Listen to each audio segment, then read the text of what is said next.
Author's note: this video is my review of Scoob, based on Scooby-Doo by Joe Ruby and Ken Spears, and Dastardly and Muttley by William Hanna and Joseph Barbera, directed by Tony Cervone, published by Warner Bros. Animation, Hanna-Barbera Productions, and Real Effects Animation, available on HBO Max.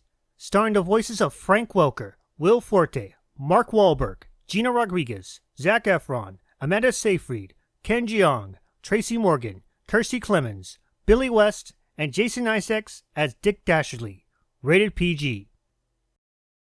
This review is dedicated to the memory of Joe Ruby and Ken Spears, the creators of Scooby-Doo and Dynomutt Dog Wonder. Dick. Rick. Dick!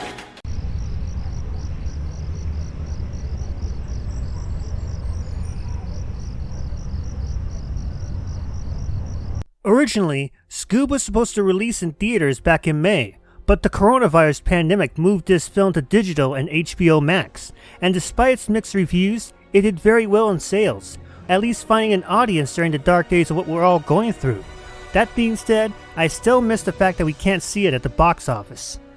Shaggy and Scooby-Doo have been the best of friends since they were kids, but they get caught up in the adventure of a lifetime, joining forces with the son of the Blue Falcon and fighting off against the evil Dick Dastardly. I'm Norval, but everyone calls me Shaggy. A lot of longtime Scooby-Doo fans have one complaint, that much of the original voice cast like Matthew, Gray, and Kate aren't voicing their respective characters, and I can understand why. They've been a big part of the Scooby-Doo franchise, and it does feel weird that they're not a part of this film. And yes, I'm aware that they're not the original cast. It's that they're still relevant like their original actors, like the late Casey Kasem. But the one complaint I have is that I wish this film was more focused on the gang when they were kids. That part felt a lot like a more lighthearted, less wacky version of a pup named Scooby-Doo, and it was actually my favorite scene in the movie. Well, that and the climax. Oh no! We're at a calamari! Shaggy goes through a really hard time throughout this film alongside his best friend Scooby-Doo. They were rejected by Simon Cowell as part of Mystery Inc., and everything fell apart as the film went on. Watching as his best friend Scooby slowly inch towards the new Blue Falcon was painful. But what really hits him is not his fear of ghosts and ghouls, but his fear of being alone. No friends, no family, nothing. It's like this film really had to drag his soul through the mud and hang it out to dry. Even the climactic part of this film was harsh on him. Thankfully not totally harsh. I got a little too excited on the takeoff. This brings me to my next part.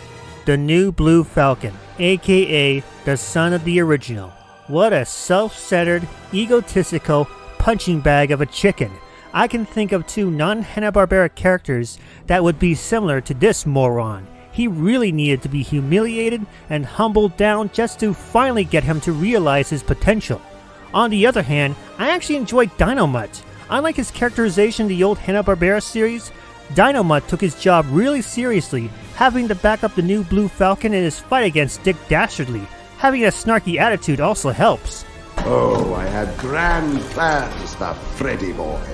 I was more of a fan of Dastardly and Muttley, and this version of Dick Dastardly is no exception. He carries a lot of the charm of what made him great in the wacky races and his own series, but he takes it up tenfold in cleverness and arsenal, making Mystery Inc. and the Blue Falcon group look pale in comparison. But much like with Shaggy and Scooby, he still had a soft spot for his pal Muttley, and even though he's done some horrible things in this film, it's hard not to feel sorry for Dastardly when he lost Muttley not long ago.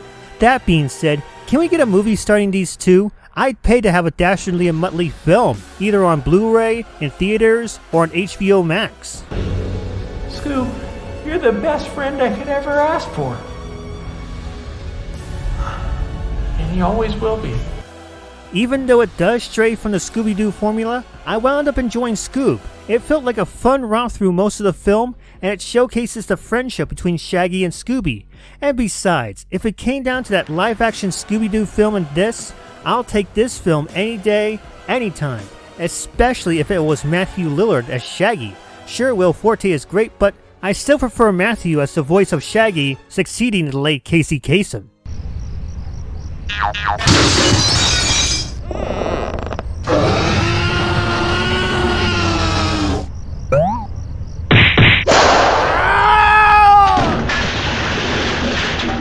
have been shown who is the boss!